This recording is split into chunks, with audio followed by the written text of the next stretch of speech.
And greetings, good groovers, Earth people, 14 viewers out there in the darkness. You've entered the Nite Owl's Hall of... Justice. No, it's... We've been away a while, ladies and gentlemen. We're going to... Something... And Pleasure Dome. Well, that's where we used to shoot tape from, I guess. Movie entertainment. Our lease ran out on the Entertainment Plex and Pleasure Dome. Okay. So now we're at the Owl Cave. Okay. Right next to Batman's Cave here on the planet Zontar. Okay. And, we've been away a while. And greetings, good groovers. You're back again with your voice of the night, Fritz the Nite Owl. We've been away for a while, but we hope you God damn it. It's okay. Greetings, good groovers. Once again, you're with your voice of the night, Fritz the Nite Owl, for more Conversations with the Owl. Hello, everybody. I'm Mike McGraner, your host, along with Christian Ellis, co-host today, sitting in for Vidas, who might fly in tonight. We actually gave him an open invite to the Owl Cave to just pop in at any given time, because tonight is our special Halloween episode. This is where we're going to talk about Halloween memories over the years. We're going to talk a little bit about Double Chiller, back in the days of Channel 10 and everything with Fritz, and we're just gonna have a monsterific good time. Fritz, how you doing? It's been about 2 months since we... Oh, yeah. It's reminds me of Halloween is so different now than it was when I was a kid back in the 40s. I mean, back then, you'd be first or second grade, and you could stay out until you would hit all of the houses that you wanted to hit. You didn't have to have an adult with you, and it was trick or treat. And if you didn't get a treat, you did pull a trick. 99% of the time, the trick was soaping somebody's windows. That is, you'd have a bar of soap, and you would soap the outside of the glass, which apparently was a pain in the everything to clean up the next day or wash off the next day. But we did trick, and we got a lot of treats, but there was no curfew as to what time. As I say, first and second and third grade, I mean, just all the kids, regardless of age, are out there on the street, no adults, and just fun. Nothing scary. Costumes were great. All of them. You couldn't buy, well, in a small town like I came from, there wasn't like a costume shop. You had to make your own costume and stuff like that. But again, that was part of Halloween. Actually was a week, and tons of great candy and things like that. So it's changed a lot over the years. When my boys were growing up in the 60s and 70s, we would still, my late wife and I would still let them go out alone with no curfew, but that wasn't unusual for the kids back then.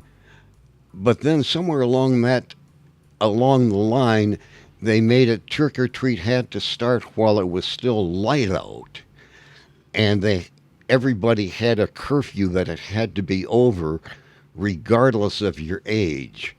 And to me, just hearing about that, I thought, oh, this is so unfun compared to what we had back in the, like 1940, 41. In 1940, I was 6, and my older brother, who was 3 years older than I, he and my younger brother would go out and just have ourselves a ball, and my parents, no curfew and a lot of candy. It's interesting because I was born in 80, and growing up in the 80s, when we would trick or treat, it would be pitch black out before we get started. And I feel like it was 6:30 p.m. probably, but it was dark. Got dark early. It still does around that time during the fall because of the time change that we had, which now doesn't start, I think, until November. So it's kind of throws off our middle of the night Halloween. But no, we would go as late as, and I remember naturally getting tired, and we were heading home, and it was that fight between, do I keep going to get more candy or do we go home and go to sleep because we have bags of it? And we ended up going home, and it was nice to be. I mean, it felt like it was 5 hours as a kid. Well, I guess most of the people that have come to our house in the later years, they always had an adult standing outside the house, and there was, I remember on TV they used to say what time the trick-or-treat would start and what time it had to be over, and they have to have an adult, and you have to know the people you're calling on. Back in the 40s and 50s, none of that existed. There were no rules. You just went out and knock on the door, trick or treat, and people would rave about your costume or say, what are you supposed to be, or who are you, or whatever, and trick or treat, and they'd throw something in the bag or laugh and say, I'll take the trick, and close the door, and you go soap their windows and go on to the next house. You know, this is interesting because we did trick-or-treat at night in the 80s, but our dad took us.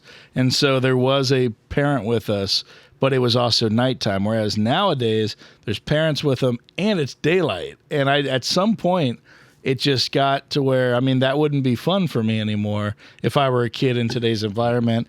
But, I mean, there were still, not to be dark, but it is our Halloween episode, there were still kidnappings and things happening in the 70s and everything, but I feel like maybe we're just in a different day and age now where we're more aware of that, so we kind of backed it up a bit. But like back in the 40s, you didn't hear about child molestation or kidnapping. Well, you did hear a little bit about kidnappings, but Halloween, nobody was worried about it. And then, of course, when World War II started in December of 1941, my father, who was in the National Guard, his unit was activated quite early, and I think by January or February of 1942, he was gone, and so most of the mothers whose parents or older brother or something was off for World War II, you were worried about that, and your kid being out late for Halloween was kind of a yawn. The one thing in those days, the last thing as a parent, a wife, or a mother, or what have you, the last thing you wanted was to get a long-distance call or a telegram, because that meant somebody you loved was either dead, wounded, or missing in action.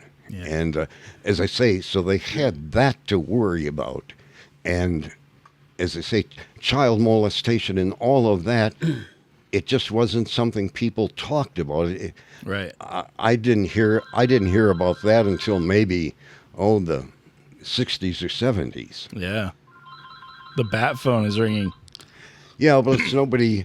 I don't recognize the zip code number on that, so it's somebody calling for Batman. That happens. Let them leave a message. Since we've switched caves, now we're kind of arguing back and forth. Christian, what was your Halloween like? Is it okay? You don't hear that number, everybody. You don't hear a number coming through at all. La la la la la la la la la la la. We're doing the same. We got possessed. There's some possession going on. Wow, Christian, that was just improv that. We don't know who's leaving a message right now for the owl. We have to talk over it so you don't hear it in the background. And they hung up. Did they hang up? Not yet. Not yet. Keep talking. Here we go. Let's see. What's your the Haunted Mansion theme song with Grim Grinning goes? At least. It's still going. At least now you know that we're doing it live. Yeah, you do know it's live, or I would have edited this out by now. So whoever is talking on there is they're leaving a pretty long message. Long message right now. Anyway, okay, we'll listen to it later. New York. Yeah. Okay. All right, Christian. How was your besides your amazing vocal skills? How was your? That was really weird. Was really weird. We were improvising in unison. It was really weird. I think we might be psychically connected.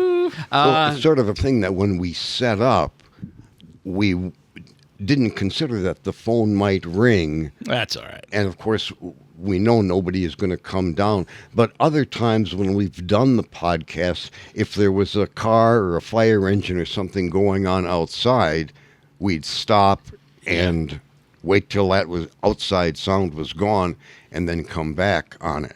So Yes. you heard something original, new, never before heard. Hope that you enjoyed it. Only here. You know, Only here. you get it here. It's all good. Forget what I was gonna. Oh yeah. Who would be calling you after 9 p.m. on a Friday night? Who knows? You know. I don't know. He's so popular. You know, and they probably just waited till the podcast started. Like, I'm going to call them now. Jerks. Halloween. Yeah, Halloween So memories.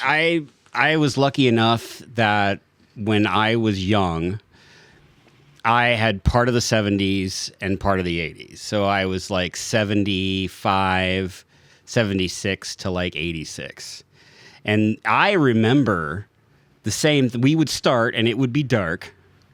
And then we would go through our neighborhood, and then we get in the car, and I drive to like my grandmother's house, which her street had full bars.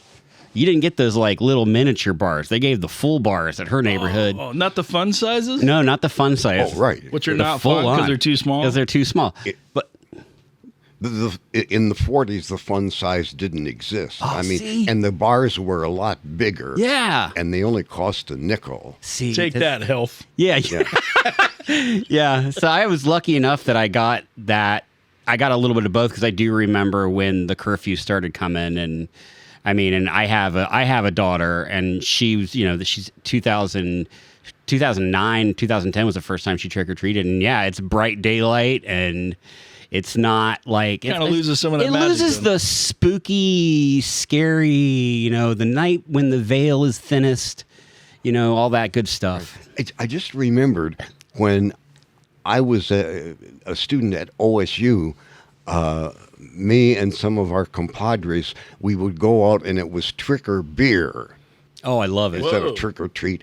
And actually, some Cheers. people actually gave us, a beer. Nice.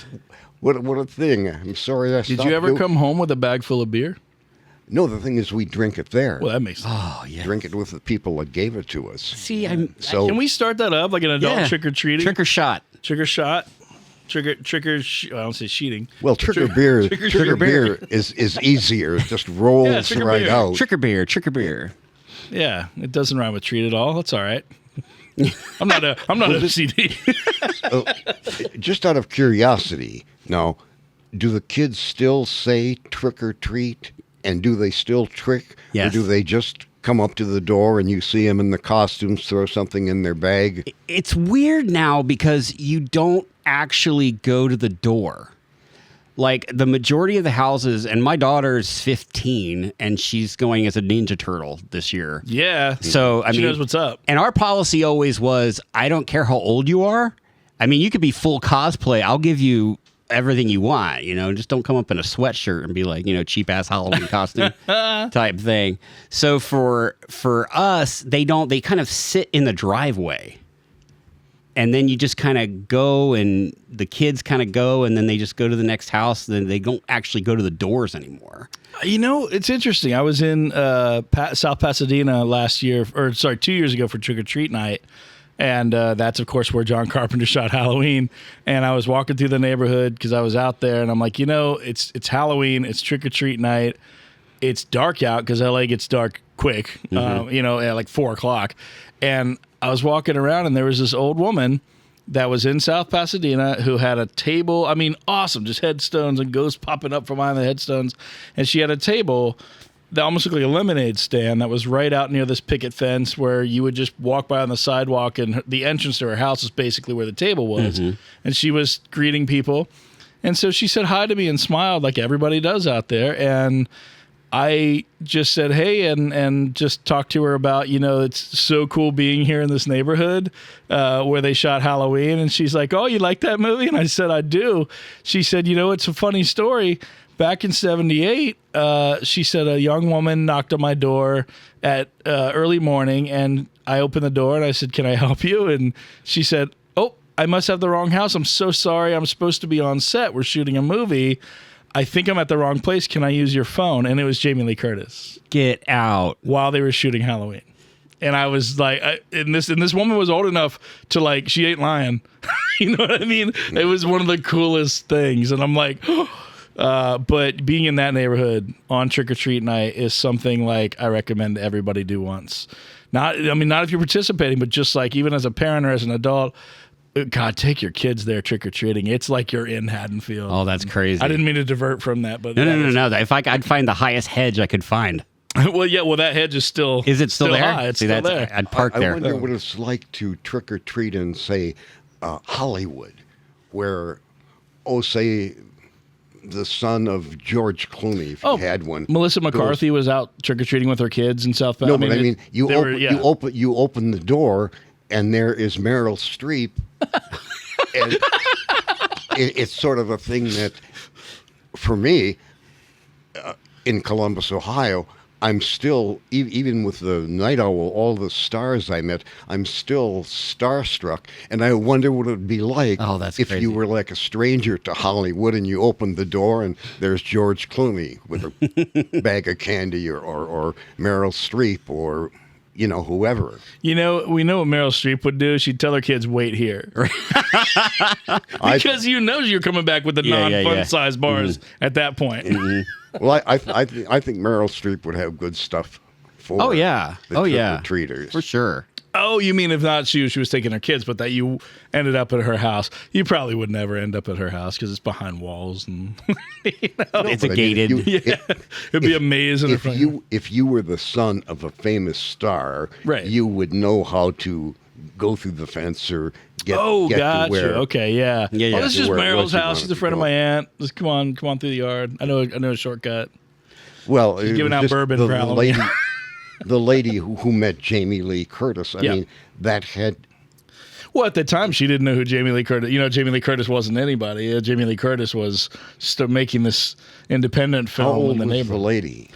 I didn't ask her age, but I'm assuming she was in her late 70s, early 80s. Yeah, so I mean, back at that age, people are not as starstruck today as they were back in the 40s, 50s, 60s, 70s. You know why today, thanks to horror, fandom and stuff, I think people are a bit more, and this is dangerous, scary as much as it is awesome, but I think people are a little bit more accessible today because of the internet. So if you want to meet George Clooney, you probably wouldn't meet someone on that caliber at this point, but you could meet Keanu Reeves was 10 foot from me at CinemaCon in Vegas. Robert De Niro was up on there are people that if I was a crazy person and I wanted to run 10 feet, there's Robert De Niro in front of me in Vegas. Mm-hmm. So, I mean, people are just out there more now. It's less of they're on the big screen and you can't touch them. Or in your situation, working for radio, when you met Doris Day and everybody, I mean, those people were pretty accessible. I was at TV when I met Doris Day and Esther Williams and Julie London. I was at TV then. And the other day I was trying to think of who was the first big star I ever met. And I said, okay, it was a star before I went to the Army. And I've narrowed it down to either James Arness when he was starting Gunsmoke, or it was when Rod Serling came and was teaching at Antioch. And he would come to Channel 10 on Wednesday, and during prime time they would have a local special movie where Rod Serling was the host. And I mean, there were commercial breaks. And during the movie, Serling would talk to us guys on the production crew, who still chain smoking, right? He went through about 2 packs of Chesterfields. Does Chesterfield still exist? I don't think so. I don't know. I don't know. But even in True Romance in 93, 92, there was Chesterfields. So I want to say they do. Yeah, maybe. Yeah. Maybe like early a 90s specialty store. Sure. Well, as still a smoker, I can't understand why the unfiltered cigarettes are so much more expensive than the filtered. Oh, yeah. You know what? This is just a disclaimer, though. Not everybody that chain smokes could get a voice like the owl, so don't try it at home. No, I'm just saying, don't aspire to chain smoke like the owl. He's a professional. I'm not a chain smoker, but I know. The voice changed at about, I'd say, 6th or 7th grade. So actually, in middle school, in 8th grade, you were raising your hand and you had this voice? A little bit earlier, because we were still living in Wisconsin, and I was the only kid who could do the voice of Clark Kent and Superman as he sounded on the radio. Nice. This is a job for Superman. And that's how we knew Clark was in the phone booth and oh, yeah. doing the change. But I could Well, yeah, 'cause there was a difference in that voice, in right? about when we moved from Wisconsin to outside of Baltimore. I was in 7th grade when we moved there, and we stayed outside, lived out in outside of Baltimore until I came to Columbus at the start of my junior and high school year at the now non-existent North High School in Columbus. Great school. But Is that where again, Clooney went? we sidetracked. No, Clooney For a went second, to, or was- he went to Catholic St. Michael's. Oh, that's right. Up in Worthington. And that was a 1st through 8th grade school. Nice. Yeah. Well, actually, I knew his father, who did a show on Channel 4 at noon before Ruth Lyons, and he did it for about 2 years. And when Jimmy Crumb would have his telethons and there'd be other charitable things, all of the radio, TV, and sports people would get together, and that's where I met Nick Clooney. And we'd always chat for about 5 or so minutes. Then we wouldn't see each other again till the next charitable telephone event. Did Nick Clooney know you as Fritz the Nite Owl? I think, and I'm going somewhere with this. That's pretty great. I think I knew him. I think I was doing only radio then. Okay, you know what's interesting? So when I won my Emmy Award for Nite Owl, yeah, they give you a fake one, as you know. I'm just saying it for the listeners. They give you a fake one. You go up, you make your speech, you go backstage, and then they take you to get your real one engraved, and then they give it to you. And Nick Clooney gave me my real one. How terrific. And we had a conversation, and he was so nice, and I'm thinking, my God, if I'd have jogged his memory of who you were and why I was getting that award, I can't, that would have been wild. Well, actually, I think when I met him, I might have been the owl. Wow. Well, because he saw a clip. Because when I won, I was walking up to the stage and they were playing a clip. And so I he's met a lot of people, so I doubt he remember. But that's such a neat full circle kind of tie-in. Oh, right. And he was such a professional because I said, so how you been? Because I knew he had been here, from Kentucky and everything. And he said, well, my kids still take my calls. So far I'm good. Yeah. But he told me, he said, you want a picture together? And I said, yeah, that'd be great. And I remember I was, I wasn't awkward with him because I wasn't starstruck, but I was we were having a conversation. And then the photographer for the Emmys comes by and they're like, pose. And I didn't know just to stop and go, smile or whatever. But Nick is such a professional. He started telling me a joke mid-conversation, and I was like, what? And the punchline was so funny, I started laughing, and he laughed, and then they went snap. And the picture of us together is us both laughing because it was but he knew to get you there. Right. So all those celebrity photos, when they're doing the whole with the drink, that's how you do it. It just occurred to me when Jimmy Crumb would have these telethons for he had a variety of charities he did things for, and then other people like cancer and heart and so forth would have things. But as I recall, in those days, most of the radio and TV people all knew each other. Yeah. Either if you didn't know face to face, you still knew their names and you knew what they did and what time they were on the radio or what time they were on TV. Yeah. So people in the same market, you mean? All of the people in Columbus, all of the radio TV people knew each other or knew of each other. And that's how Nick Clooney and I got to say hello to each other and, hey, I enjoy your show and I'm going to have this person on, or have you met? And you mention a star or something. Yeah. So there'd be that kind of conversation. And then while we didn't hang out and have a beer afterwards, we'd see each other at the next telethon. Well, who was on the news in Dayton, Ohio, was Gil Whitney. So the guy that shot our episodes for Nite Owl, the DP, Gil Whitney, it was his father, was a newsman in Dayton for years. I mean, he was big deal there. And so I wonder if they all ran in the same market too, or I don't know if Dayton was treated as a separate I mean, I know it's separate from Columbus, but I didn't know if they go regionally. Like when all you guys gather, I didn't know if it's like the state of Ohio people gather, where like the tri-state, you know, like kind of like they do the Emmys. But no, most of like the Phil thing, Donahue, I think was Phil Donahue was not in Columbus, and I never met him. However, one of the directors at Channel 10 that I knew went on and was the first director for Phil Donahue. Okay, because he was out of Cincy, maybe. I think he was at one of the WLW stations. Yeah, that big like weird diamond shaped tower. Yeah, there were but there were 5 of them. There was WLWC Columbus, WLWD Dayton. Okay. And I think there was one in Cincinnati because that's it's right near Kings Island. It's like the big diamond. But there were 2 other. They had it's like the Hellraiser Lament configuration. I think it was 5, and it's now Channel 4. Okay. Well, it was Channel 4 back then, as I recall. Yeah. But it was Phil Donahue was on one of the WLW stations, I think. Back then, and but I never met him. But I did know his director. Yeah, awesome. Was from Channel 10. Yeah.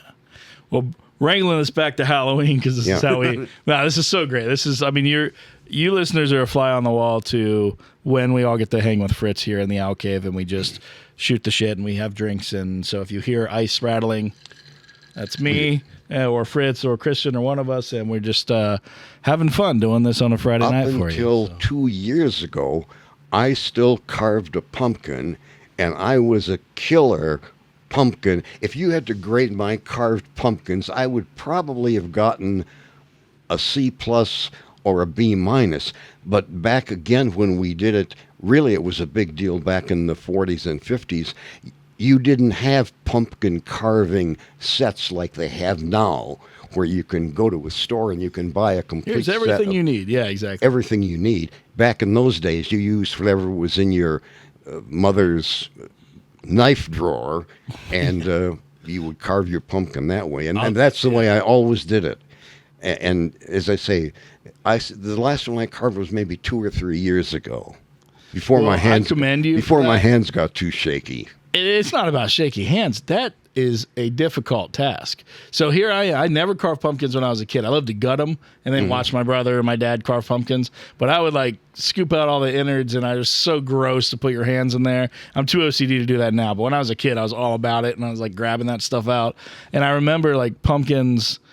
If things looked good to me, I would eat them. And I don't mean that as a kid. I didn't eat anything dangerous, but it was like a pumpkin was bright orange, and the innards were so slimy and cool looking, but I remember tasting it once raw. Did your mother? No, my mother used quickly was like. Bleh. My mother used to bake the pumpkin seeds. Yeah, no, we did do that them sometimes. Absolutely delicious. And there was cinnamon or something on them, or salt or what? Well, my mom just used butter and salt. I use hot honey now. But there was a period of about 4 or 5 years where my granddaughters, 4 or 5 of them, plus me, we would get together on one day and we would carve the Halloween pumpkin. Yeah, that was the thing. It was tradition. So later in life, I decided to get pumpkin carving kit, and I'm gonna go ahead and carve my first pumpkin. This was maybe 5 years ago. So we're talking. I'm like mid-30s, ready to just like. And those pumpkin carving kits you could literally like slice your finger for an hour and it does nothing. They're the dullest things. They're not, and I understand that, but when you go to carve a pumpkin, mine immediately bent and I just threw it away and got a real knife. But even a real knife, like that is you got to be a strong man. I mean, hours of just, I would get it in there and I'd go to pull it out, and it was tough I couldn't even cut a shape. I could draw a shape on there, but I'm like, there's no way in hell I can like cut this the way that I drew it. So I commend you pumpkin carvers. Well, this is in that category. But do you remember Pam Klaus, the puppeteer? Oh, of course. Pam Klaus did our puppets in the Halloween special available on the season 1 Blu-ray set. And anyway, when she carved a pumpkin, she got an A or an A+. I mean, she was major league, and it was. Now there was also a period. She's super fun. I haven't seen her. Oh yeah, terrific. Yeah. Incredible puppeteer. Used to do a lot of the shows at the Ohio Theater. Oh, right, yeah. Yeah. But there was a period where if you were a homeowner and you were going to give a trick or treat, you would put a lighted pumpkin out on your front porch where people from the street could see it. And if there was a lighted pumpkin there, they'd come to the door. And if you didn't have a lighted pumpkin out there, they would just pass up your house. I don't know if that custom... I like that a lot better than what they do now, Yeah, which is they just leave the light on. Right. It's like if the porch light's on, they're trick-or-treating. If Right. it's off, leave them alone. Well, I think, yeah, we went through the lighted pumpkin and the porch light. Everything was both at cooler one a long time Yeah, ago. like how do we get back to that? Well, Everything we think- now is just so safe, which It's is like fine. homogenized and just Well, Yeah, but there's so much audio and visual stuff for That's people true. to see now. That's true. Not like in my day when, like, the city I went to had one movie house, and if a movie was released in 1940, we'd get it maybe 1942. And there was because no it was traveling that long, Yeah, right? Like a road yeah. show, yeah. and there was no television. It was just the radio serials. Can you imagine how cool it would be? But I mean, there just wasn't that much to distract us, so we were Yeah. outdoors, like during football, baseball, basketball season, ice skating season. We used to play hockey with. I mean, nobody knew the rules of hockey, but we would make up a goal, and we would use a lump of coal or something that for the thing, and somebody might have a hockey stick, but the river would freeze, and we would. But like I say, there was just a lot less to distract or interest us back in those days, whereas now, like. Where Halloween in those days was really a big deal, now it's, I guess, for kids, it's almost a ho-hum. Well, you know why? We now live in, again, this isn't like the old man podcast where we're all just talking about how much cooler it used to be before. Get off my lawn. Yeah, get off my lawn. Well, but it was, think of how much special trick or treat would be if you didn't have streaming and 2,000 choices. I really think that the internet, as great as it is, I mean, that's how we're getting to you people now, but it really is, it gives us so many, it's like the childhood imagination. Wouldn't it be cool if we could watch cartoons, if we could throw the covers over our head when lights out happen and have a device where we could watch cartoons still? Yes, it exists. But not only that, you can choose between any cartoon. Like, Yeah. and so now, like when you said the movies would travel, I bet, I've talked to people on like Cinema Treasures and stuff on those websites where they're like 600 people showed up on a Friday night to see this movie in the audience because people cared. It was such a neat thing to go to the movies. And even London, Ohio, where we do Nite Owl, one of our venues, State Theater in London, Rob and Shannon's theater, down the street, Rob said there used to be another movie theater. And what they would do back in the day, like when Gone with the Wind came out, you saw part 1 at the State, and then you went and bought your admission to part 2 down the street, and that's how they showed it. And it was literally like, it was walking distance, but it was literally like an event. You go to dinner, you go see part 1, you'd have intermission and grab a drink, and then you'd go to part 2. And I'm like, how awesome cool is would that? have been? Yeah. Well, it was a big deal when we would go on our summer vacation to visit my grandmother in Appleton, Wisconsin, because they had 3 movie theaters in that town, and one of them, called the Viking, was the theater where they would show the movie serials. One chapter a week. You see The Adventures of Captain Would that Marvel, show and right before the feature? Black Hawk. Yeah. Okay. They'd have like a bunch of cartoons, and they'd have the serial. And for kids on Saturday, they never showed the newsreel. I was going to say, would the newsreel be after the serial, but before the movie? Well, the newsreel and the serial never ran on the same day. Oh, For okay. example, at about on Saturday and Sunday, they would have they would open the theater and start it in a matinee, and you would see the serial. But around 6 o'clock or so, they would stop the serial, and you would get the news. Okay. News of the day. That's pretty crazy. But again, and all that was on film. Like, so how old was the news by the time you saw it? That's the Well, question. news was maybe, I would say maybe, depending on where I was. For example, if we were up in Minnesota, in my Italian grandmother's house, they just had one theater there. Actually, that's where I saw Jane Russell in The Outlaw and Gregory Peck in Duel in the Sun. Both films were rated, I think, C by the Legion of Decency. Yeah. And so forth. But that was that little theater in Aurora, Minnesota.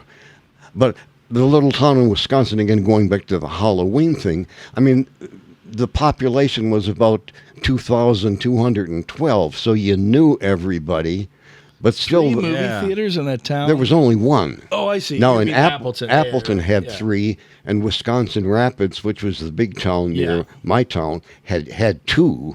What was the population difference from Nakusa to, Oh, I would say Nakusa was...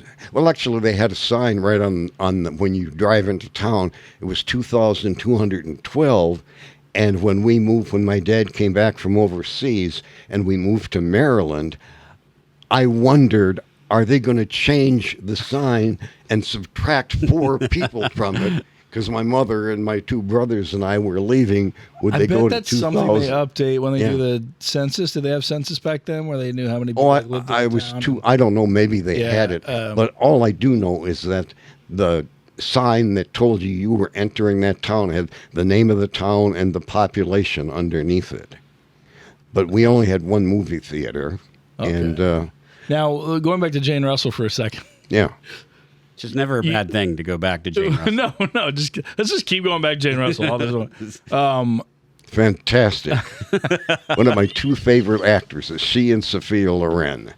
They set my zone for what was a beautiful, attractive, sexy woman. Yeah, well, and we could talk about this now because it's been so long, but I hope you don't mind me mentioning that you did grow up Catholic. Yeah. Right? So the C was Still condemned, right? Yeah.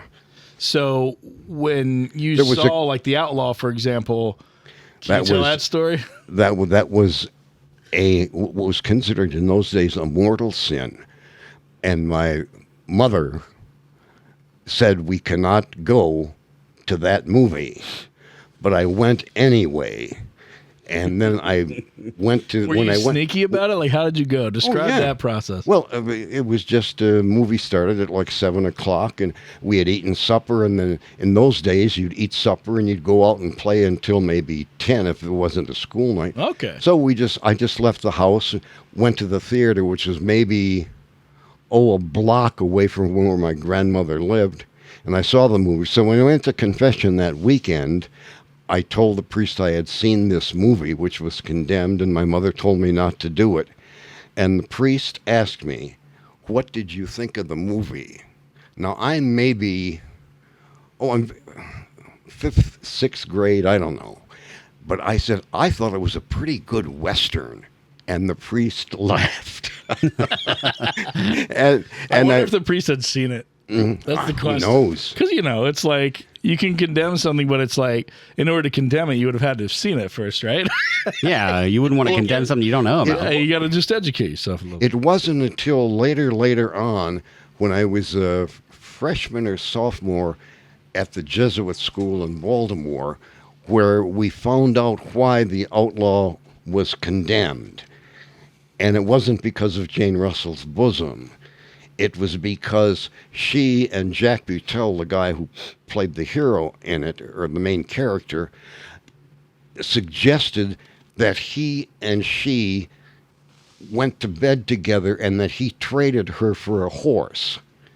Oh, in the story? In the movie, yeah. Gotcha, okay. And that John Huston, or Walter Huston, was Doc Holliday, and Billy the Kid, Jacques Butel, wanted Doc Holliday's horse, and Doc Holliday's woman was Jane Russell, and he traded. I'll give you the horse for her.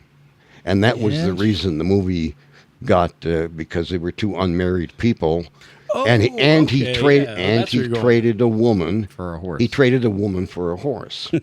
Right? No. Oh my God. Yeah. Different. Yeah, they were very strict. Duel in the Sun with Gregory. Well, real quick, Peck The just Outlaw was terrific. actually going to be, it was originally slated to be one of our third season episodes had we not moved on to the bigger box office films. We would have done one more public domain season, which would have had The Outlaw with Jane Russell. So, Well, but The Outlaw is showing, Turner Classic shows The Outlaw quite a few times. yeah, I still haven't seen it, but I And- would have watched it had we done it for Nite Owl. But Fantastic. Yeah. And again, it doesn't have a whole lot to do with Halloween. But yeah, let's go back to It was- to Halloween. This is the greatest stuff. here's looking at you, Jane Russell. You're magnificent. Still are. And I hope some of you listeners out there go as Jane Russell for Halloween. And if you don't know and you're not Googling it, you should probably do it. Yeah. Right. Two great reasons to do so. Two great reasons. I'm just kidding. That is not, let me just disclaimer. She's very talented. I don't want Well, she someone made a listening lot- going, pigs? She made These a lot. horrible people. She made a lot of movies with Robert Mitchum. They did 3 or 4 together. They were RKOs when I think Howard Hughes owned RKO. But for a while, Jane Russell and Robert Mitchum were almost like a team where he was the good guy and she was kind of the woman he met who was probably a club singer or a dancer or... Yeah. and then he was always a detective or some tough guy. You know what's civilian. funny about that is you say Robert Mitchum was the good guy. My first experience with Robert Mitchum was was it Night of the Hunter where he's the Oh yeah, so it was the either preacher. that, but it was where either that or love, Cape Fear. We had Love and Hate was Night Yeah, of the and he Hunter. is that the one where he On goes in his the knuckles. basement and the kids are down there and it's like he's almost like an intruder. Yeah. It's a real tense, and I either saw that or Cape Fear first, and he's the baddie in both of those, and I was like, so I only knew him as the bad guy, and then I saw Scorsese's Cape Fear. I think I saw Scorsese's Cape Fear first in '91. That's a horror movie, so it's Halloween related. But Robert Mitchum came back to do a good guy role in that.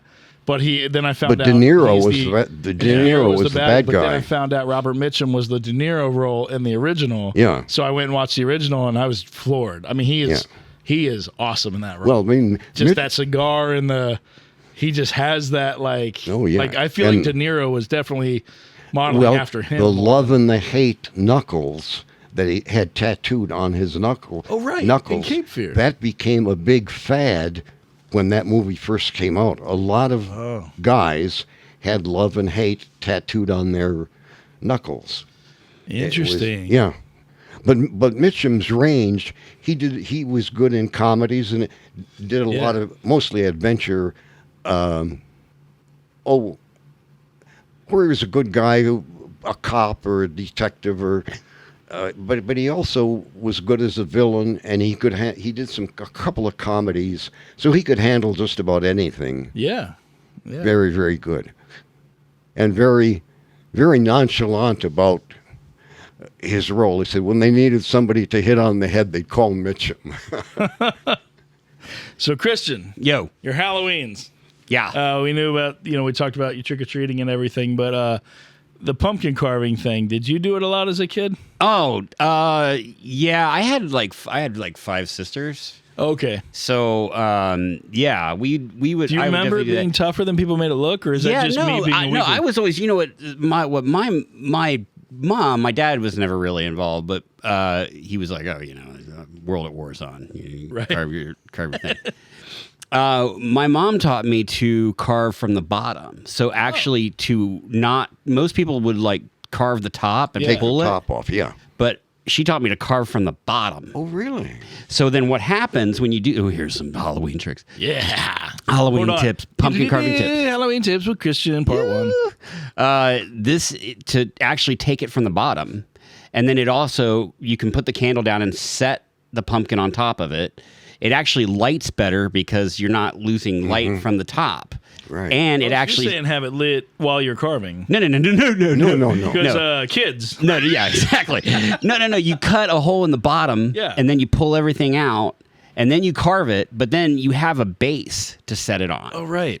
So it literally, and then if you carve it early, like we do at my house, which is usually the second or third week in October, By the time it gets to Halloween, it looks pretty wretched. It's like it's kind of melty. It's kind of Yeah. but it's still kind of weird. Like it kind of soggy after Yeah. 3 or 4 days. I was going to say, what is the lifespan? When is the golden time to carve a pumpkin if you want it to look good on A Halloween day night? or two before. Day or two before. Okay, gotcha. And then they would last maybe, if you had it outside, would last maybe 2 or 3 more days after. Yeah. Or those damn kids would smash it in the street. But Right, yeah. again, going back to carving a pumpkin, one of the hardest things was after, when you did it from the top, like I always did and most people did, was when you get it all carved and you would try to make the hole in the bottom to put the candle in. That was one of the hardest things to do, was to get that candle to stand up and not fall over. Yeah. And lighting it, you'd have to light it and then stick your hand on in there. And the flame of the match would hit the wick of the candle, but it would also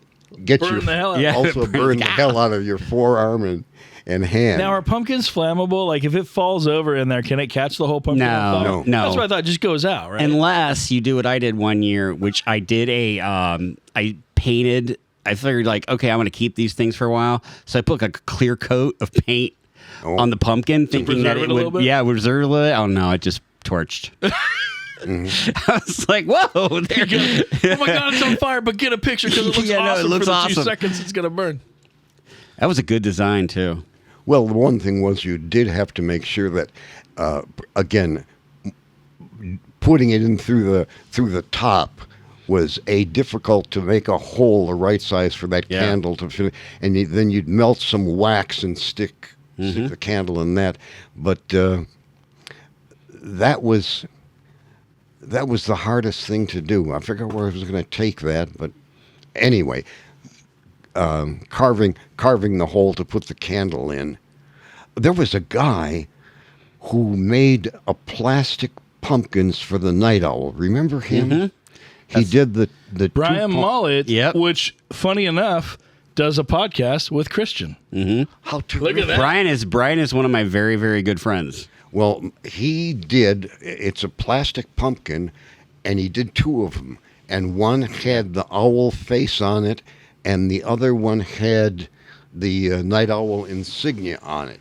And I mean, they were, and he had a electric light bulb in there. So to have it outside, we had to have a long extension cord that reached to the garage. And I was so glad, because we would leave it out all night, and I was so glad nobody stole it. Yeah. And so I passed Weren't those better times? last year. I passed both of them on to my youngest son, so it stays in the family. And thank you, I would not put Nite Owl. I mean, this is a thank you to our fans, but I would not put Nite Owl pumpkins outside your house because people will grab them. Well, we did for like about in Columbus. for about 3 years, 4 years after he carved them for me. We had them outside on. We've got sort of a stone railing or platform outside in our front, and then we would sit it there and plug it into the outlet on the garage, and but it looked great. You know, we should talk to Brian about, not to just say this on air, but it's not a commitment, Brian, but if you were to make some of those for the Nite Owl store, we would love that. I'm just saying, you could probably sell a few as I'm pouring more vodka into my glass. I remember when he sent me that picture, because he carved That's them. how we met him. Yes. Yeah. I mean, that's how I got to Horror Hound. That's how I got to meet you. That's kind of like Did we all meet in Columbus at the 2012, 2011? one of those. Yes. Yeah. Yeah, but I almost think it was Horror Hound first. Well, yeah, this was a Horror Hound, but it was yeah. Columbus Horror Hound. Oh no, it was Or, no, it's Cincinnati. It was Cincinnati. Cincinnati. Yeah. Because he had been doing this for a while. He's really good at it. We talk about carving pumpkins. Yeah. And he was like, come over, we'll carve a pumpkin. And I'm like, okay. So I'm sitting there, and he's sitting there, and I'm scraping. I was like, how long do I have to scrape this? No, but I mean, he would do things Yeah. at different Yeah. levels of scraping stuff off on the pumpkin and different sizes. And I mean, just really It's elaborate. amazing. Yeah, he's a phenomenal artist. But And they were on, as they say, they were on orange plastic. they're Oh, yeah, polyurethane. I remember- They're like these. They're You foam. have them in this room, don't you? No, I gave them to okay. Doug Oh, that's right. Okay. because Doug still decorates the place, Right. his place for Halloween. Right, yeah. And he still does them, and he takes requests and all kinds of stuff. That's awesome. Super pumpkin. Well, now that we don't have the Nite Owl figurine anymore, I'm sure people would love to have a Nite Owl pumpkin at least Absolutely. for next year or something. Yeah. Well, Doug doesn't put them outside. He's got them in a picture window. Good. So that was what I was going to say. Like, the thing was always having a place to plug them in. yeah. And having an outdoor extension cord to. I'm sure you could get one of those little like candles with the little battery in it that you can just set inside. The ones that they made for me, he had the bulb already in there. It's like a bulb. With the that's right. You just plug in the cord and the plug coming out. Yeah. Cord was maybe 5 feet long. Yeah. Does he have a name for his company? Super Pumpkins. Super Pumpkins. Okay. Look for Super Pumpkins at your nearest. We never asked him to do convention. it. One of the nice things about it was that he just did them. Oh no, he was just a fan. That's how he met. Yeah. He just came in and wow, surprise. Yeah. Because he did the Nite Owl with the candle, the jumping back in the pajamas. Yeah. There was that one, which we have the poster for on the website now, and then there was the other one was your actual portrait. Yeah. And that's the one he sent me. And I didn't know he was doing it. Yes, it's that one. He sent it to me, and he was like, check it. He's like, you think this looks all right? I'm like, dude, for real? This is freaking amazing. You know what? The best artists never know if their stuff's good. I mean, Matt Harris, he does something, he puts his heart and soul into it, and I don't even know if he understands how good he is. He is amazing. I mean, look at these. Our 50th anniversary posters, which you will see when you come to the shows, the remaining shows of this year, they're pretty amazing. Matt Harris did one for the Channel 10 days and one for the current days, and they kind of go together with a lot of the characters that Fritz has hosted over the years, and it's really incredible to check out. We're actually looking at them right now in the Again, Matt's posters were A+ with stars.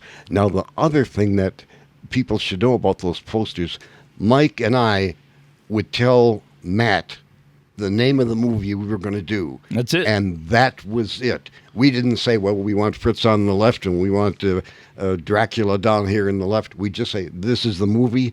And Matt, from ground zero, would create... Just took it and ran with it. And he's a chameleon artist. A poster so that every was single even better poster, than a lot. His stuff was a lot better even than the promotional, theatrical, legitimate posters. Yeah. Well, that's the thing is he would do stuff to where you would look at 3 of his posters, 3 different ones, and you wouldn't believe they're the same artist, which is like really crazy to have that many different styles. The only thing I ever suggested to him that he do was on the Lost Boys poster. I was like, can you put a roller coaster on it? It's the only thing, because I was obsessed. I still am obsessed with amusement parks. And on the Lost Boys poster, there's a roller coaster in the back. And I was like, that was the only thing I ever suggested to him. And then the rest is all just from his imagination. Yeah. And if somebody asked me what was my favorite poster of his, and that was absolutely impossible. Yeah. I had 2. One was... the cult movie that... about cults or a cult movie? The cult movie. Midnight... Oh, dear me. Keep going. We're going to get this. It was the movie that every midnight for a year... Rocky Horror. Rocky Horror. Oh, yeah, of course. That was one of my favorites, and there was... Because you look all buff. You're standing next to Frankenfurter. There was one you got abs. There was one other one that was tied with Rocky Horror, and again, in my geezer dumb, was it Beetlejuice? Because I know you love that one. That's a great one. Yeah, Beetlejuice. In fact, well, all of them were great, and that was why it's so difficult. If I had to just pick one, it's like when all of them are available at wntlchannelz.square.site. Sorry, wntlchannelz.square.site. It's like when Stephen Colbert has somebody on to do the Colbert Report, where he asks the 15 questions of somebody, like what's your favorite sandwich, what's your scariest animal, and he'll ask a question that requires like an answer. And if he asked me what's my favorite poster, I would really have difficulty answering that. Whereas favorite song I could come up with, favorite action movie I could come up with. But I'd have to see if that were asked of me, I'd have to have those questions a week in advance. Because like if you would ask me right now, what's your favorite song of all time, I will tell you something, and then I'll leave here and go, damn it. It was have said that. Yeah. Yeah, well, I've because had, if you would say my favorite album of all time, immediately it's Meatloaf's Bat Out of Hell, which is definitely in my top 10, but I'll be driving and all of a sudden be like, why did I say that over Queen? You know what I mean? Or something like that, where it's just like something will pop into my head and be like, that is not at all true. well, I've got two songs that I would answer. The hard part would be picking out which one's a vocal, the other's an instrumental, and it would be Well, let's tough. go with that. Let's do that right now. What are your two favorite songs? Two favorite songs are Charlie Parker's Mood, and the vocal is Dean Martin singing Ain't That a Kick in the Head. That's a great one. Now, Ain't That a Kick in the Head was in the first Ocean's 11 movie, Frank Sinatra. Dino sang it with vibes by, one of the great jazz vibists. Again, I can't think of his name. I know who it should be. And but in a lot of movies where people are going into an Italian restaurant or an Italian club or something like that, many, many times, more often than I can count, the song playing in the background is Dino singing Ain't That a Kick in the Head. Oh, it was one of the few times that Dino got into, that was, I used to play that on the jazz show quite regularly. And a lot of people would say, well, Dean Martin's not jazz. And I'd say, hey, listen to Ain't That a Kick in the Head. He's got a big band with him and vibes on that would go in any jazz vocalist thing at all. Amen. Well, and those were times where, my God, I'm a singer-songwriter now, but I can tell you that I envision in my head what the final product sounds like, and Studio Magic can make that happen. But back then, people were recording it live. Even those 80s metal artists, those hair metal artists that we make fun of, their notes were live. You didn't have an app called Melodyne, by the way, where you can just, you know what Melodyne is. Like you sing it, and you have to hit the note for Melodyne to work, but you don't have to hit it like they did. And if you hit it, it could grab that note and stretch it. Back then, it was you recorded live and in the same room. I feel like their vocals were.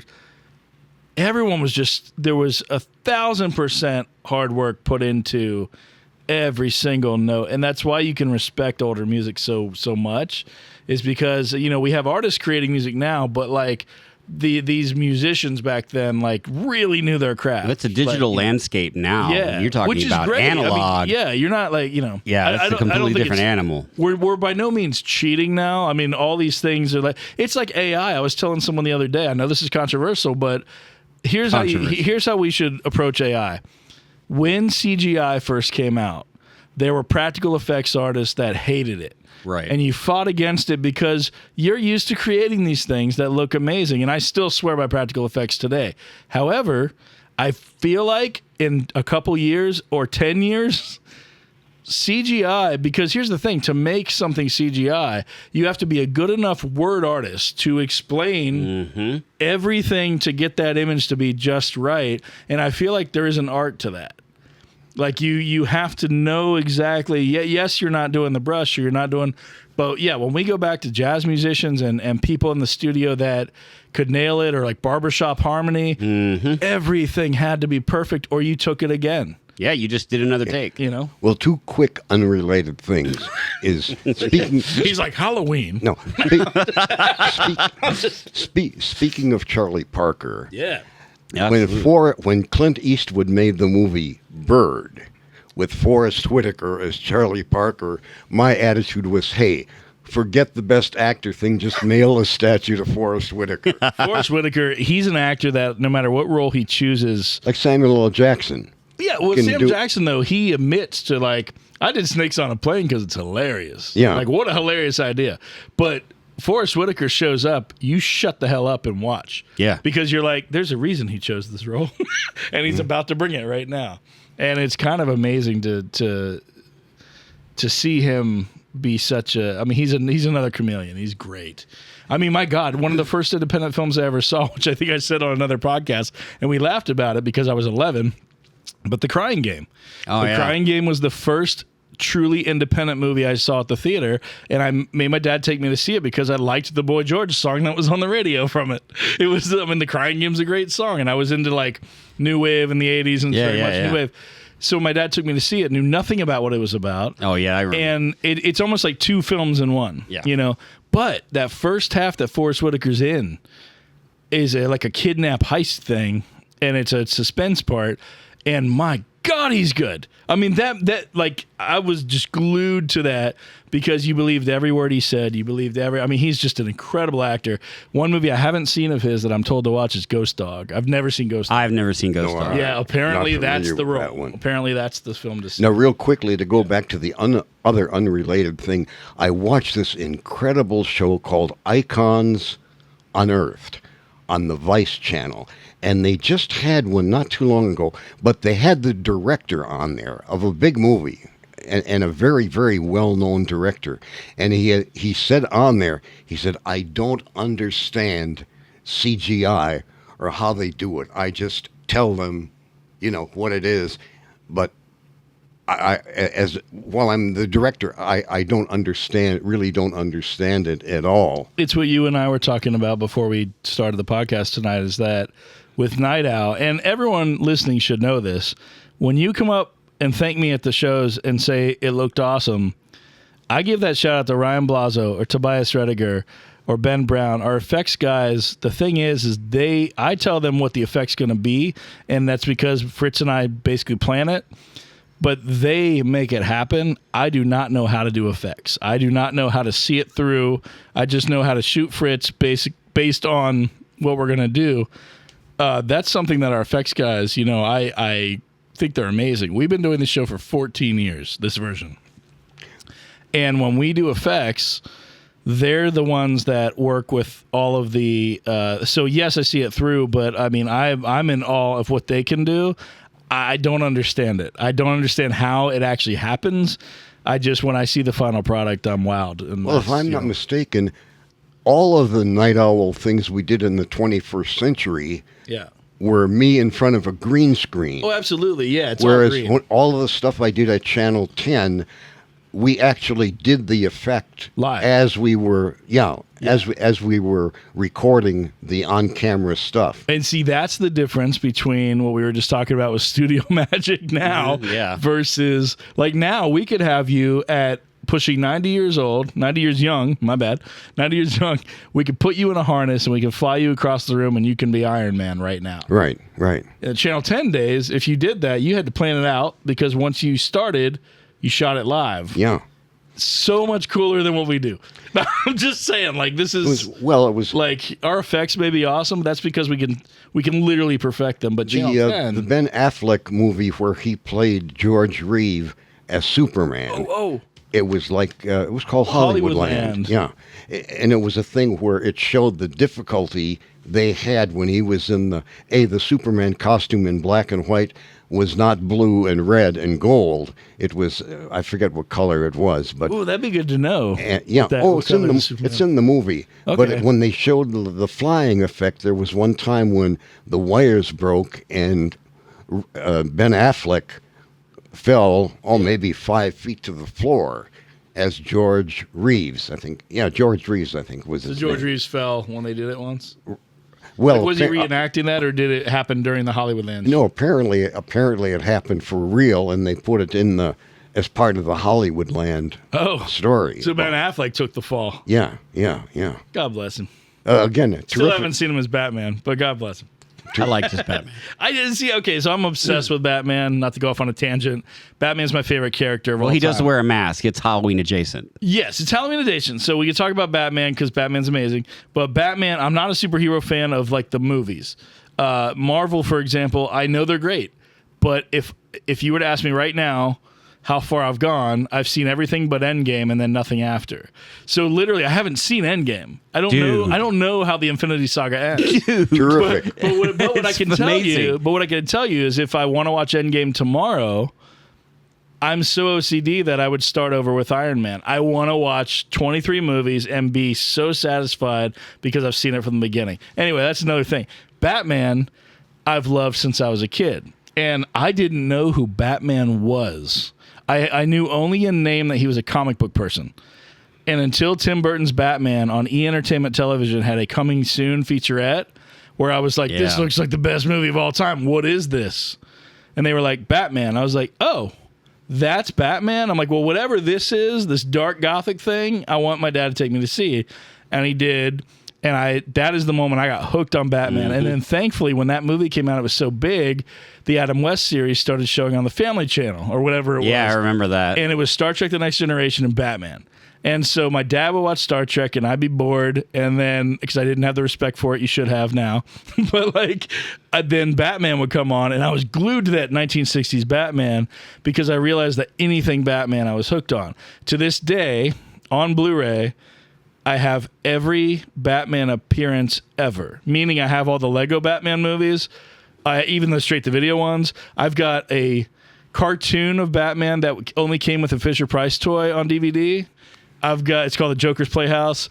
I've got literally its own case of every Batman appearance Tell me, in every TV show, everything. Do you have the 2 1940s black and white cereals? I do. Yeah. I do. And they're so racist. Those I saw when I... they're so racist. So bad. But no, I get it. That was when I saw originally. Yeah. And it was a thing that they always showed up on the Saturday afternoon matinee back in those days. And your parents could get you to get great grades and behave simply by saying, I'm going to withhold the money for the Saturday. So you'd miss an episode. So you'd miss an episode. You can't miss a piece of the puzzle. Why don't they do serials now? It's the most genius way to keep you coming back to the movies. I mean, come on. But I think there's so much visual stuff to see now that it's something where you had to go back to the theater every week for 13 or 16 weeks to see a serial.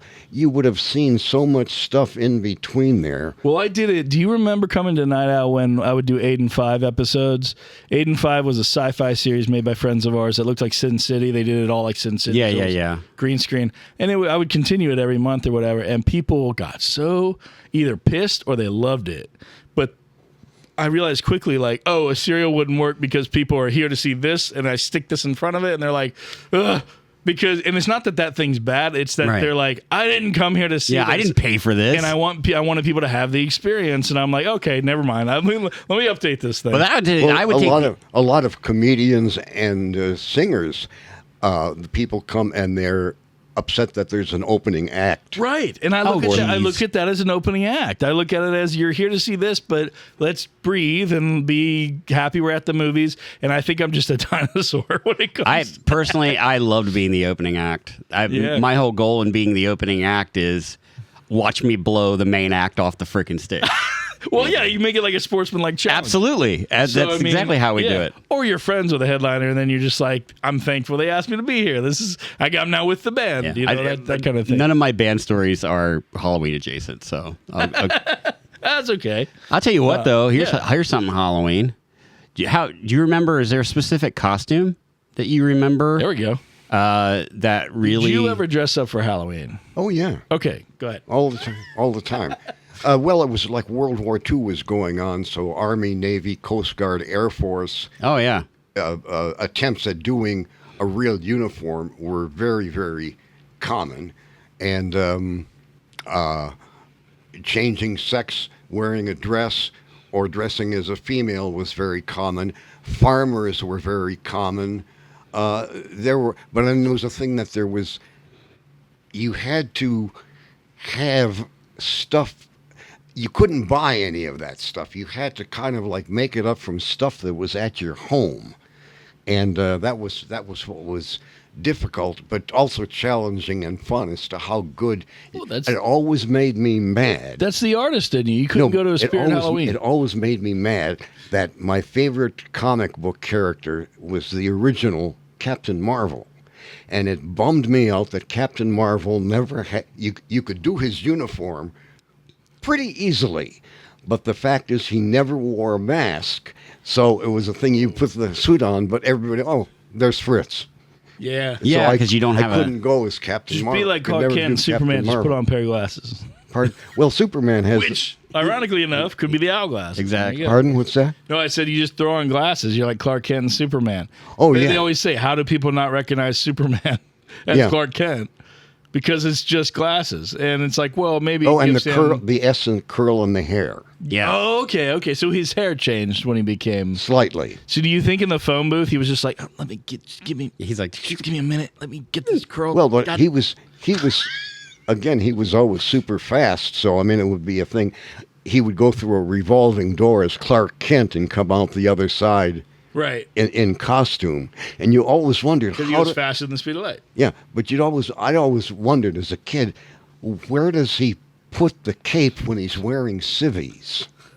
I mean, that would be a bummer. Now, the neat thing about Captain Marvel, the original, They're all underneath Fawcett, his clothes. That's why his was clothes always look bulky. all the Billy Batson had to say was the magic Shazam. word Shazam, and instantly Captain Marvel was there as an adult in the costume, so Billy Batson never had to wear anything under Yeah, his regular 'cause he civilian just became clothes. it, right? Like, Well, he just changed into he was taller, muscular, blah blah blah. He went Yeah. from being a 13-year-old kid to a 25-year-old guy.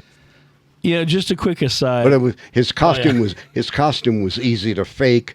But the problem was that there was no mask like Batman or the Lone Ranger to hide behind, yeah. to hide behind. or Make even like it a- Green Lantern. At least you had like a domino mask. Yeah, yeah. That little. I guess Lone Ranger would be the same thing. Yeah, It's Lone just Ranger, same thing. No, but I think that's it just hit me when you're talking. Like that might be why I'm not a comic book fan as much, is because, or like a superhero fan, because when you introduce an element of time travel or multiverse, I tend to get like everyone raved to me about the show Lost. Like Lost is supposed to be the best show ever made, ever. And so I'm like, okay. And I went into it with that in mind, and I went in way too high expectation because I hated the show because it was like time jumping here and time and all these things. And I was like, wait a minute. So if somebody dies, they can come back in 4 episodes and they're not dead because the multiverse version of them is. So I'm like, why should I care about anything? At any time, Superman could travel around the earth and turn time back, and then we're okay again. So the problem is my mind works in a very linear way, which is, I know, small-minded, but I think that's why it was hard for me to get into not origin stories, but just superhero stories, is when it would get to a point where there was like, well, this is Superman, but then here's evil Superman from this dimension. And I'm like, wait, but DNA wise, is it Superman? Like, I was like, my mind works as there's one. It's the Highlander. There can only be one. And so I feel like, I hate that part of me, but I really have a hard time with how easy it is to get out of death in stories like that. Right. And I think that's, you as a comic book kid, Oh, Fritz, as a comic book kid, the multiverse and time travel, while I didn't understand it and I saw, problems with it, I really thoroughly enjoyed it. Like, how are they going to bring back the Earth 3 Batman? Yeah. How are they going to bring back the and I'm over here like, what the hell's Earth 3? yeah? The multiverse, the many where Earths. somebody comes back in somebody else's body. Yeah. Well, to me now. Now that's cool because you're dealing with something different. Right. You're not saying, oh man, it's tragic. This person died. Superman's dead. But that's okay because Superman 2, and I'm like, wait, no. Like that's not fair. Like, See, we now can't- conversely, Yeah. the fact that Superman or Captain Marvel or Batman could come back as the evil version of themselves or the less powerful version. Like there was one terrific Captain Marvel story where, again, he went into the future and the future kid only knew three of the letters in the magic word, which he would say, and he would turn into Captain Marvel with only 3 of the powers, not the other 3. Oh, that's crazy. That was an intriguing story to see them. And as I say, it was the same thing with the Bizarro Superman. Oh, yeah. Those things Okay. always... and the always- Batman Bizarro version. There was one version, I think, Howard... Bat Zorro. I think Is that a thing? Yes. Harlan Okay, I love Batman Ellison in the wrote movies, a short story about somebody who went back in time, and they said, when you go back, you've got to stay on this path. You can't do anything. So You're anyway, talking about Harlan Ellison wrote Ellison. for comics? No, it was in a... There's a Star Trek Printed. episode called City on the Edge of Forever that he wrote that was really great. No, but this was a printed story. Okay, that so he it was a book. Yeah, All right. and it turned in the things. One of the people that went back stepped on a leaf or stepped off to the butterfly effect. thing. Yeah, and when they came back to the future, it just was wasn't completely different. what they left. I thought, oh, Fritz what just a said Back to the Future. terrific, what what creativity. Enjoyed that immensely. Yeah. That's the first time I've ever heard the term Back to the Future used outside of, because even in that film. movie, it's like, well, that doesn't make any sense, but it just did. Yeah, it just did. That's how you use Back to the Future. Well, it was again like part two. The fact that the bad kid found the book of sports. Oh, yeah, Back the to almanac. Future too, yeah, Back the to the almanac. Future Yeah. too. That's I the love bad- that one. That's my favorite of the three. But to be again, it honest. was the thing that they had. The one character, Michael J. Fox, was the same, and yet everything had changed in the business. In the first one, of having to date his mother. Yeah. Just so many things. So It's anyway, so great now because you watch it. the multiverse, cringing the whole time. the multiverse, and Okay, I like that kind of time travel, I guess. and time travel were I always guess what I mean is if big it's favorites of convenient. mine. If it's convenient to where if this character that I love dies, another one could come back and then essentially he's saved. To me, why would I care if someone lives or dies when I know There's can just another pull version. from the multiverse? Yeah. So my point is it takes the danger away from me. It takes the suspense away if you have multiverse because it's too much. It's too easy to just go bloop. And plan them in. That's what I have to get over. That's why I'm like, so I love a story that can take the multiverse idea and go, well, what if something happens to you? And like kind of Back to the Future does it, where it's like any decision you make in this point will affect where you were. So be careful. And I think that that's the suspense of it. And that's what I need for every multiverse thing. Otherwise, I'm like, I don't care. I don't care who dies. Like, yeah, it'd be tragic. It'd be great if it'd be horrible if they died, but they're not going to die. They can just bring another. That's how cynical I get when I watch like. You should probably stay away from Endgame then, I know. because they just completely blow that out of the water. Now, what I don't know is how does Endgame, what happens to the characters, Captain America and the Falcon, Spoiling stuff for me right now. how does the end of Endgame compare with the printed comic book of today? Oh, yeah. Did all So that it's- happen in the so it's comics? What happened? No. What happened to without spoiling it? What Yeah. happens to Iron Man in Endgame? What is the comic book version of Endgame today? What is That's a really great the character question. today? And it's like Captain America. Okay, he has a certain thing in Endgame. What is the Captain America comic book doing? All right, listen, everybody listening, tune out for the next 2 minutes if you haven't seen Endgame. No, Yeah, this is why. I'm going to tell you a real funny story, but because we do shows at Studio 35 and I love them, when they call on me for a busy event, they'd be like, "Hey, can you sell tickets in the window for this movie that we're going crazy with?" And I love opening night of franchise movies. Like I love just hanging out and watching all the craziness. Yeah, 'cause so it's fun. immediately I was like, I'll sell tickets for Endgame, no problem. And I go down to Studio 35 and I'm the dude in the ticket window and I'm just being all like cool. And this little bastard and his dad comes out. No, I know it sounds cruel of me, but this is meant to be funny. But right. They come out of the movie, the dad and his son. Dad, why'd they have to kill Iron Man? And I literally audibly in my mic was like, shit! Because it was It's such a day profound one. moment. Yeah. It was Thursday night of a Friday opening, and I was like, apparently Iron Man dies, and I went home the whole night just like. No. So I know without you. Listen, I know the Falcon is now the Winter Soldier because I saw the trailer for the new movie. The thing is, I know spoilers, but spoilers don't keep me away. Well, all I'm curious about is what they show of the character in the movie. How does that compare with what they're showing in the printed? That's the comic weird book? thing because in today, like especially Marvel, like the comic book game has changed. And actually, I think what Marvel does is they just keep reissuing. So Iron Man, like back in the day, there was a story that happened between Iron Man 320 and Iron Man 330. So that was an arc. And then it would start again, or you'd have one-offs. Are they clearly labeled? I mean, I know not in issue numbers, but can you tell when an arc starts and finishes? Like, say you want to go back and just read that. Right. So what they do now is they say part 1 of or part 2 of. They didn't used to do that. Like Spider-Man had some of the best artists and some of the best writers in the late 80s, early 90s. Take away the Maximum Carnage thing because that was really rough. But I love that video game. Everything before that was really great because you had this mystery about who the Hobgoblin was and all this other stuff. But now, like that's still going. They just kind of go about it a different way. Like every year there's a big overarching story. There's always something that's happening. So like there's the Ultimates in the Marvel universe. So and then they killed him and then they brought him back. And what is Zombie Marvel? What's that? Marvel Zombies was actually written by Robert Kirkman. Is that its own arc? It in the multiverse, yes. It's a Earth that succumbed to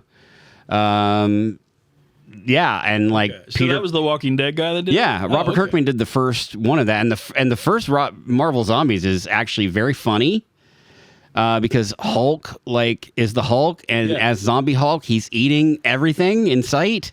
But then when he reduces down the Bruce Banner, his stomach can't hold it.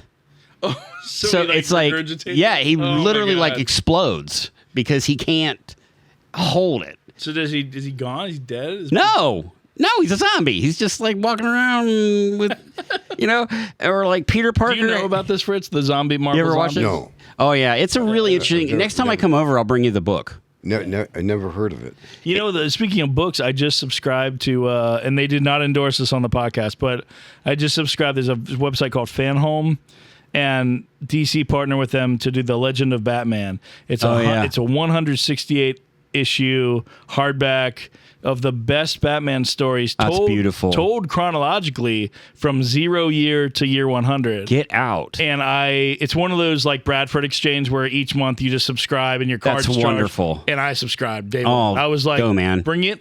So this, as much as I love Batman, this will be my first time reading chronologically the Batman story. I was so excited. Like if you go back and like those, like I hate the whole thing about like Bill Finger finally got some recognition for his contribution to Batman. I thought it was Bob Kane because years. Bob Kane would tell you it was him for years. Oh, okay. Up until like I think it was like 88, 89, 90 when he wrote his memoir or whatever after the Batman movies or whatever, and he was like, now again, as somebody who grew up reading the original Detective and Batman comic books, Bob Kane was one of the very few artists who was allowed to put his name on the page. Mm-hmm. Most of the other comic books, the artists and writers were no credits, printed credits were given. Is that because they were technically an employee of Marvel or whatever? Well, that I don't know. That's crazy. But it was a thing that I think it was Jim Steranko who apparently a lot of the comics, Marvel and Fawcett and DC, they would get the original art back and they would toss it away. So they would just destroy it. Destroy it. And Jim Shooter, I think it was had a lawsuit or something to where the artist kept the original. Yeah, it was Neil Adams. Was it Neil Adams? It was Neil Adams who said... Incredible artist. Oh, he's amazing. And so Neil Adams comes in and goes, why are all these beautiful painted panels in a trash can? Oh. And they go, oh, yeah, we just throw those out. He goes, what are you talking about? You mean the originals? Yeah, what are you talking about? These should go back to the artist. He goes, well, they're property of, whatever. Right. And the property of... And he's like, I don't think so. And so, Neil Adams was a legend. Well, it's the whole thing, the controversy with like the Friday the 13th series and everything. If a company like Paramount hires you to write something for them, it belongs to them. Does it belong to them or is it the artist? That's the question. It's a gray. I think it depends on the contract you signed. This was one of the things that came up in that Icons on Earth series. They had about 6 or 8 episodes, an hour long each, about the history of Spider-Man as to how it started and the rights. The one guy who, I'm sorry. Yeah. Anyway, it was a thing about all of the business and who owns what, because apparently there was a time when 2 different studios owned certain rights to the character. That's because Stan Lee went around trying to sell it to anybody who would buy it. Well, and then also Batman, for years, I never thought I'd ever live to see the day where Batman, the Adam West series, came out on Blu-ray. Because Fox owned it and Warner Brothers owned the character. Yes. The hell do you do? And Conan O'Brien, for some reason, they gave the job of Warner Brothers said, you can announce it for us. And I remember on the Conan O'Brien show on TBS one night, he said, I just want to make the announcement that Warner Brothers and Fox made a deal and the series is coming out. And I literally looked at the calendar to make sure it wasn't April Fool's. And when that happened, I'm like, oh my God. And it looks beautiful on Blu-ray. Yeah, and beautiful. it's like, it's just, and miracles can happen. Because those were two powerhouse companies. When they had the icon unearthed on Batman, they told how this one guy bought the movie rights for about $5,000, and then it took him 10 years to get a studio to agree to make the movie. And that was if Batman was 89. That means he bought the rights in 79. Adam West series was 66, 67, 68. So I mean, we're talking 11 years went by and Batman was just floating. No, but well, it was comics only. This one guy owned the he owned the movie rights but to he it. bought them in 79. The rights. I know and that. Tried to get it made for 10 years. I know. I'm trying to remember his name. Michael Uslan? Maybe. I forget what it was, but there was another, and I forget which character it was. But anyway, Paramount Studios had the rights to it. Which is crazy because Warner owns Batman now. They didn't do anything with it, and they sold the rights to somebody, and Warner, to whoever, and it just exploded. You know, the first movie that they made from the El Cheapo price that Paramount charged. I guess Warner Brothers. Well, that Tim Burton movie, no one had faith in it. They didn't want Michael Keaton. Right. He had to shoot test footage, which actually became the trailer for Batman, and there's no music in it. It's the weirdest trailer. It's a work print test footage, and it was basically Tim Burton saying, I know Michael Keaton can do this, because he had just done Beetlejuice with him. And he's like, I know Michael Keaton could do this. By the way, I think it's a shout out to Tim Burton. I met Michael Keaton. I know, when he was on a sitcom, right? He was on a sitcom, yeah. It was a new sitcom, and Bosom Buddies or whatever? No, it was something about, he was a carpenter or something like that. We figured this out in an episode earlier. Listen to the earlier conversations with the Owl. We figured this out. But Tim Burton, God bless him, because when you watch Batman, and we just showed the Nite Owl version of Batman recently, like a couple weeks ago, and it was, God, that movie still holds up because Jack Nicholson's so damn good at it. But the thing is like when you watch, Burton made Beetlejuice, and then a year later, Batman came out. A year. That movie was made in a year. In less than a year, and it's incredible. Shot all at Pinewood. Yeah, all at Pinewood. And there's a great, if you Google search the image, you can see the whole set from an aerial view, and it's like there's the set of Batman. Hey. Wow, what a incredible. In the one Batman, I forget which character. In Beetlejuice 2 role. Which actor played Batman, but it was in one of the later films where he and Ra's al Ghul were having a fight. Batman Begins is Christopher Nolan and Liam Neeson played Ra's al Ghul. They have to do it on a frozen lake. Yeah, and they had to go to Iceland to find the lake, and the ice was melting when they had to do that fight. Because when you're Christopher Nolan, you could be like, I need to go to Iceland. And they go, okay. Sure, here's a blank check. Here's a blank check. Go get it done. No, but for the average kid now that says, I want to be a movie director when I grow up, he doesn't realize that if you're going to make a theatrical movie, that there are all of these things. You got to get the money. The scope I want to go to changes. Iceland. I want this special effect. They had a thing in the Batman thing where the guy had to create the Batmobile that couldn't turn corners. Right. Right. And then there was the one that the guy created the Batmobile that looked like an armored vehicle, and I think that was in Nolan. That's in the Nolan one, and then I don't know if you. No, but I mean the average kid saying, "I want to be a director, I want to be a producer," doesn't realize, okay, I got to find somebody who can build a working Batmobile. Well, and that's the thing. I mean, so Clint Eastwood is commended for. he's given like Clint Eastwood works with Warner Brothers, and when he directs a film, say a film is $17 million, Clint Eastwood will bring it in for under $7 million. And he'll pocket the rest because they'll say, "Here's the budget. We're giving this to you. If you overspend, you're good luck." But like that's your and then it's up to you as the director. Well, to work with the producer. The producer is really the one watching the money. But here's your budget, and everything the director decides has to come in within this budget. And Clint Eastwood's notorious for bringing it in under budget and doing this. But then you look at a movie like Christopher Nolan makes. And I'm sure if he goes over budget, it's okay because he returns at the box office. But the scope of Batman Begins when that came out, I remember, because again, I'm not a comic book guy. Like I'm too OCD. I want to read from Batman 1 or I'm not going to read. You know what I mean? So I'm only seeing the movies. And when Batman Begins came out, I remember looking at my watch going, we're 45 minutes into this movie, and he is a man up in the hills being trained as a warrior. And I never knew that was Batman. I'm this is cool. And because I was just so like, oh, wow, we're getting the origin of this. And that goes way back to Batman #1. And that's the thing. Like, so I'm just like, man. So I'm my gateway to the comics was the movies. And so and the only movies I haven't seen, but I do own them on Blu-ray, are the Affleck Batman. And it's not that I haven't seen those on purpose, but I know that it's just something where I just have to take an afternoon and say, you know what?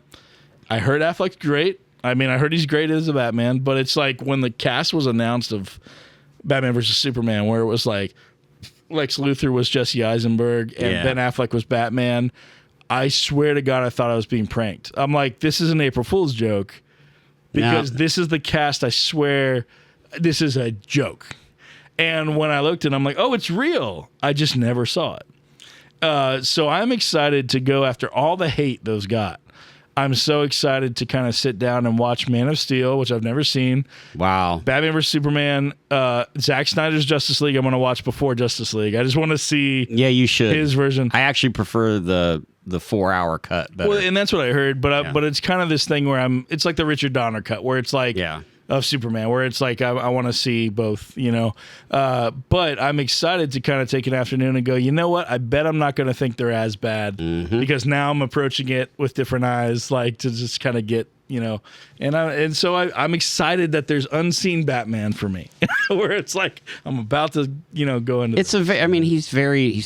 he's playing basically Frank Miller's Dark Knight. The Dark Knight Returns, right? Which is an older, grizzled. And I have all of those DC movies, animated movies. I have the comic book of The Dark Knight Returns. The Dark Knight Returns. That is an amazing. And I do love Batman Beyond, which kind of is. Oh yeah, Batman Beyond's right? fantastic. I mean, it's the older Bruce Wayne with the or is that more year one? No. If you're talking about Batman Beyond, that's Batman the Beyond, animated the older series. Bruce Wayne and the younger Batman. Yeah. But I love that whole. That was Frank Miller, right? No. That was an animated show that was on Fox. No, I know that, but I mean the origin of that, didn't that come from a comic where Batman is old, Bruce Wayne is older?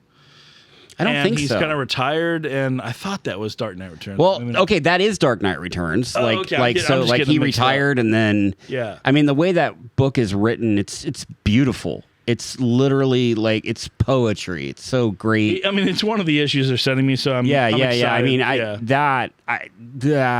and they did an animated film of it that was actually really good. I have that on Blu-ray. Again, I haven't watched it yet, but it's really comparable. Like like they always have to make like some like creative decisions. Yeah. They really went with it earnestly. That's why it's 2 movies. It's part 1 and part 2. Okay. And the stuff that happens in that book, and when that book came out, that was before, I think it came out in like 86. Oh, wow. I want to say like The Dark Knight Returns came back. It was before Batman. City and all that? It was before 89. Yeah. And it had come out and it blew up. Like I remember being in the comic book store and they were sold out because they came out in single issues. So it was like a 4, so they had part 1, part 2, part 3, part 4. And I'm such a fan of Watchmen, and I know that came out as just a 12-issue series. That was 12, 12. Mm-hmm. You have them all, I believe. Yeah, Fritz has. We're sitting in a room right now that somewhere there's the original 12 issues of Watchmen. And actually, they put out a a thicker thing that had all 12 Yes. in one. They now have released it in what one they call volume. DC mini comics. Yeah. It's about this size and it's the whole thing. And I'm obsessed with Watchmen. I love anything about Watchmen. No, it's Even the HBO show was incredible. That's Did you see the sequel? It was an Of what? HBO series of Watchmen. It was 9 episodes. Oh, It was yeah. limited. Yeah, I saw It that. was Holy amazing. Crap. I mean, literally that series, I will go so far as to say it brought Juneteenth to light. Yep, it did. And that's why we celebrate Juneteenth now. I didn't even know about it. yeah, no one. You know, not and a I lot of watched people that did. show and I'm like, ooh, and it hit. I mean, I was like, ooh, that was a highly emotional show. Like, Well, that was very- also unusual in that I think that was the first time you saw male frontal nudity complete. in a Dr. comic Manhattan. page. Pardon Yeah, me? on a comic page. comic book page. Yeah. Yeah, Watchmen. No, it was in the movie. Oh, it's in the movie too. Yeah. Billy- I mean, you see Billy Crudup naked, completely full frontal, but No, but yeah, I think that was the first movie that I ever saw. I mean, you saw women. Well, they always had. well, there were always shots. I mean, I remember Harvey Keitel on the piano, and that was '92. And I mean, I remember Yeah. there are movies that you see full frontal male, and I know that in this industry where, Oh, I didn't know that. well, yeah, there's movies that have flashed it, but Watchmen was like just. Yeah, I'm having a conversation. but that and was there it that is. was Which, with as much female nudity as we see, it's But interesting. Watchmen was yeah, we've come a long way way. before. Yeah. Yeah. way before that. So Yeah. I'm saying is, with as many movies that I've seen over the years, that was the first time I'd ever seen that in a Right. theatrically released film. Yeah. And Also, Zack Snyder. you know, well, it was. Well, and that's the thing is Zack Snyder. I mean, you know, a lot of people like to pick on him. I think he's let his style over substance get to him, but I mean, we're talking about the Dawn of the Dead remake, which was awesome. It was amazing. Zack Snyder. Watchmen was incredible. Zack Snyder. You know, it's so there was a period where I was championing him big time. It's why I'm not completely against his Batman. I want to see him. And the thing, But, he's, you know. he's well, such actually, a nice guy. Yeah, that's really well, is. and he went through a lot. Going back to Watchmen just for a minute. There's a character called Nite Owl. Mm-hmm. Except Oh, dude, I was. don't think that was lost I on was, me when I 10 saw I it. was, I was like 10 years before. I was a Night Owl 10 years before Watchmen, Oh yeah, and so forth. and the look of him. He's got the Yeah. glasses that are like. I'm like, come on. They should have cast. I mean, me. at least Regular Show on Cartoon Network admitted that the character was based on you. They're Night Owl. There's a show called Regular Show that was on Cartoon Network. Yes. And if you look at the Cartoon Network wiki, which is like a information source for, it's like a Wikipedia of. Yeah. There is a character called the Night Owl that's in an episode. He's kind of a jerk. He's kind of a radio guy, but it says was based on Columbus, Ohio's Fritz the Nite Owl. Ain't that something? Flat out says it My on the worldwide wiki of. my 15 minutes of fame are continue. Well, you're helping keep the 15 minutes of fame alive with all your still. You know, I'm doing trying, Matt and Harris. here's one thing that I'm just happy. I'm so grateful to you that you said yes, because here we are a year yes to what? to do this, to do Oh. Night Owl, to let me bring it back. Because here's the thing, man. I said no. I think 4 times. You said no 3 times. 3 times. And then your wife kicked your ass. Right. God rest her soul. And I love that woman to death for that. Right. But she said, you know, get him out of the house. I'm I'm sick of looking at him. I really thought when we went to that Upper Arlington Theater, there were going to be 20 people in their tops. Oh no. And, Listen, man. I mean, the thing is, I knew. Greatly surprised, and I said my mea culpas. I knew enough to know that you had fans because I was one of them. Well, And I I'm knew like, that- listen, there's a lot of me out there where I know that there are people. It's like Fritz the Nite Owl's back. It's at least going to pull you in for a good while. We are at year. Brace yourself, Fritz. We're at year number 14 of the remake. Now, Yeah, I knew that. your original run was 17 years. Yeah, We are 3 years shy. but it was 7 nights a week Oh, whatever. on Channel 10. I know. I get you. What I'm saying is, holy crap. We're like, if we go 3 more years of just pushing this thing, you had a whole resurgence that I got to be honest. Like, and this is not an insult to you or anybody, but it's like this has gone on longer than I thought it would. Same and I'm here. sure that you feel that. Oh, you yeah. know? Well, that was how I felt when you guys first broached me on it. Yeah, Was but I that- mean, wow. Flippo and I used to talk about this all the time as to how, we entertained for the night, maybe the week, but after that it was gone. Yeah, man. I'm so glad you said yes. Well, me too. I'm going to try my best to hang me this too. thing for 3 more years, man. I mean, look, Christian, like you were a fan, Dude. right? Before, Okay. you know what? Tell us your Nite Owl. Tell us about your upbringing, your experience with Nite Owl Theater, because Well, I do want to hear this. Like, Okay, so my mom and dad divorced when I was 5. okay, And I had my dad on the weekends, so that's where I would go. And my dad did not have cable. He actually didn't get cable until 1988. okay. So This- but did he have the this- bunny ears? Yeah. Because all he really cared about was Channel 34. Yeah, That was it. WOSU. What WOSU. city was this that you grew up in? This is Grove City. It's 8:50. Yeah, I got you. Yeah. Anyway, so I would go on the weekends, and when you're 6, 7, 8, 9, 10, and you only have 4 stations, and so that's how I found it. And I was literally like, I remember it was a Dracula movie. And I went on, and then here's this Fritz the Nite Owl guy. And I'm like, all right, this is cool. And then I remember, like, at some point falling asleep and waking up, and you're still there. Mm-hmm. And then what it became was this kind of, in a world where my life was not stable, there were only a few things that were, like, permanent. And, like, I had Star Wars, I had Spider-Man, and I had Fritz the Nite Owl. Well, and so thank you. that was my kind of like, and so when I was at Horror Hound helping Brian sell his pumpkins and promote the stuff, he comes over to me and he goes, Fritz the Nite Owl's in the next room. And I was like, get the fuck out of here. Right. And he goes, you got to go over there. And I have a really hard time meeting celebrities or meeting people that I admire. I met Tom Savini one time, and he just looked irritated that I was like going on and on about That's how. okay. He does. Yeah, it says, and I But found if out you later catch on. him at the right time, he's great. Right, but you got to get him at the. I just got him in a bad moment, and I met Lou Ferrigno, and I forgot he was deaf, and I was talking to the floor, and Not deaf. I just worked with him. yeah. But anyway, and he was like, so, and I ended up buying a book I didn't even want, just so whatever. But I did. I actually walked over and I talked to you, and it took everything in my gusto to go over there and do it. But Well, you were thank so you. genuine and so kind and Thank so you. nice. So I can't believe I'm even here. So Okay. So I was working with Corey Taylor from Slipknot, and we were next to Lou Ferrigno all weekend at an appearance in, I don't know, Kansas City or something. It was something like that. And we were leaving, and the transportation was taking everyone to the airport. So I had to ride alongside Corey, and then in the same car was Lou Ferrigno. And I just remember her going, the girl that was picking us up, she's like, I got to take Corey and Lou and you, but she's like, you and Corey have to sit in the back. Lou Ferrigno's up front. And I'm like, of course he is. He's done way more movies than I have.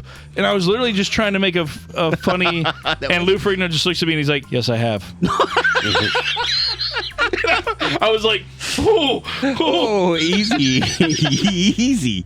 So listen, we got to wrap this up. We're gonna do another Halloween episode. How about that? Because I don't feel like we got to Halloween. We get half of it to Halloween, and then we night out off subject, which I love about this. And thank you guys. That's what always happens. But join us next time. Love you all. Thank you for supporting us, and we'll see you later.